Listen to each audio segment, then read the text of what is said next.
Hey, what's up guys? Today I'm doing a video on my 2024 Ford F-150.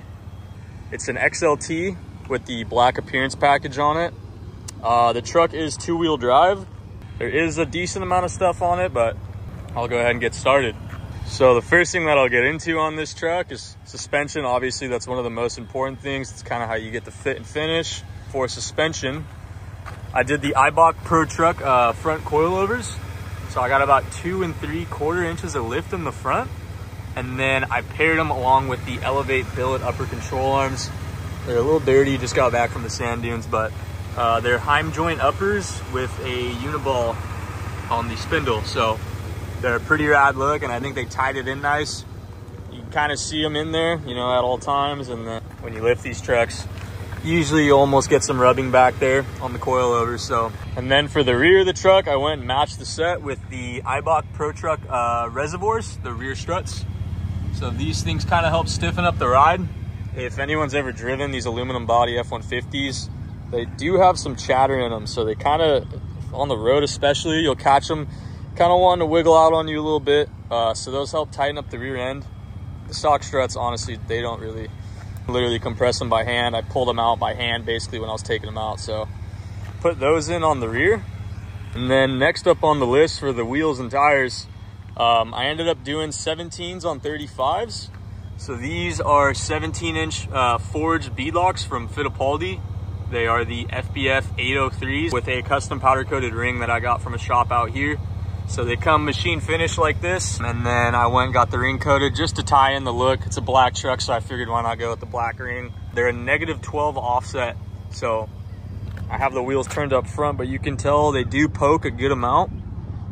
And then for the tires, we just went with the Toyo open country AT3s. These are pretty good tires. They have like a 60,000 mile warranty on them.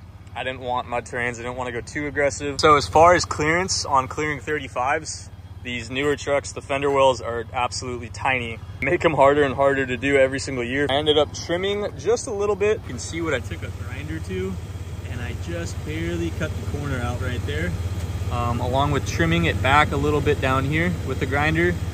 And then I cut the fender liner, the well liner a little bit there, along with back here. Yeah, you could see it rubbed a little bit there, pulled a little bit of it back, but it doesn't rub anymore at full lock unless I'm hitting a speed bump or something like that, like pretty aggressively. So they just barely clear. And then I did end up cutting the crash bars out. These are a pretty aggressive offset, so I may not have even needed to, but I figured while I'm doing everything for clearance and trimming, I might as well just take both crash bars out. So this one you can't get out the bolts, unfortunately. It's a massive pain in the ass, so I just took a grinder and cut it flush there, and then ended up just painting it. And then for back here, you can pull the bolts up and out with the saw part of the arm, slid the whole crash bar out. So some people are against doing it, which I totally get. If you're going for a certain look on these trucks, most of the time you're gonna have to. Then now I'll go ahead and get into what I did for lighting. So the stock taillights on the 24s do look pretty good, but they're red housing, so I decided to go and try to get the whole black appearance look on the truck. The taillights, I went with these Oracle rear taillights. They're kind of flush style, so they barely have any poke. I looked into the Morimotos and I wasn't really a big fan. They kind of stuck out a lot, so we went with these. The reverse lights are insanely bright on them. They literally light up the whole street, so those help out with lighting. As far as license plate lights, these come with halogen stock, so I did some LEDs back here. So that's what I did for those. And then to kind of go with the color scheme I was going for, I have the Morimoto third brake light up there. Housing's all blacked out. This thing in reverse, it's kind of crazy. It almost blows out the camera a little bit. It has so much light. But that's what we did for lighting in the rear. Then now I'll go ahead and walk over here to lighting up front. Up front, I didn't really do much.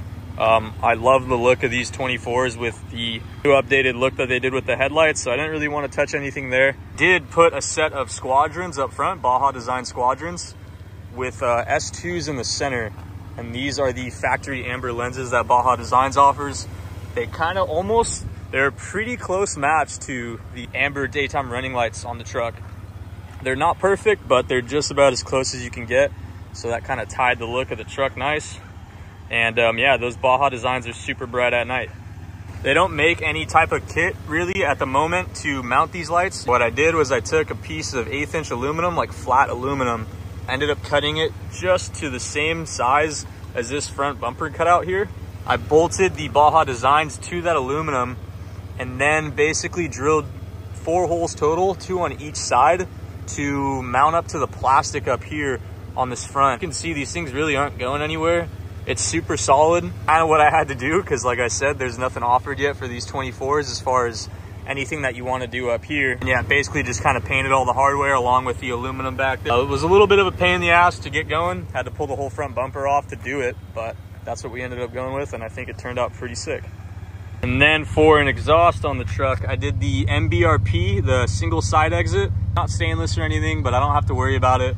Luckily, I'm in Southern California, so we really don't run into snow or salt out here. So I figured, we'll just go with this. It sounds good. I have the resonators still installed. I'll throw a couple clips of the sound as far as cold start and what it sounds like revved up.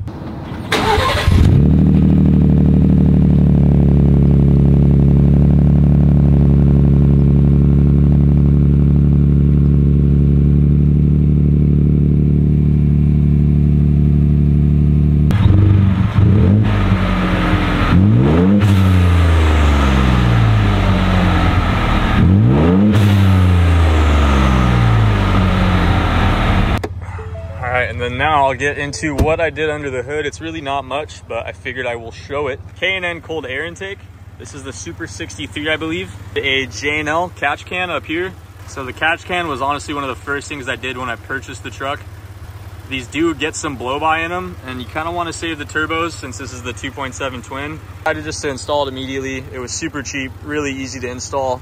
And every time I open that up after, I don't know, say 3,000 or 4,000 miles, it actually does have a decent amount of oil in there. So, and then I also installed a blow-off valve because it's an EcoBoost F150. I feel like you got to have one of those.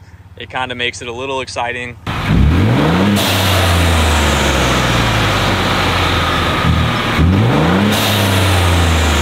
To tie the rest of the truck together, I almost forgot. I did do tint on it, so I did 20 up front and all around. And then I ended up going with 50 on the windshield. So yeah, there's 50% on the windshield. It does black it out just enough. It is a little dark.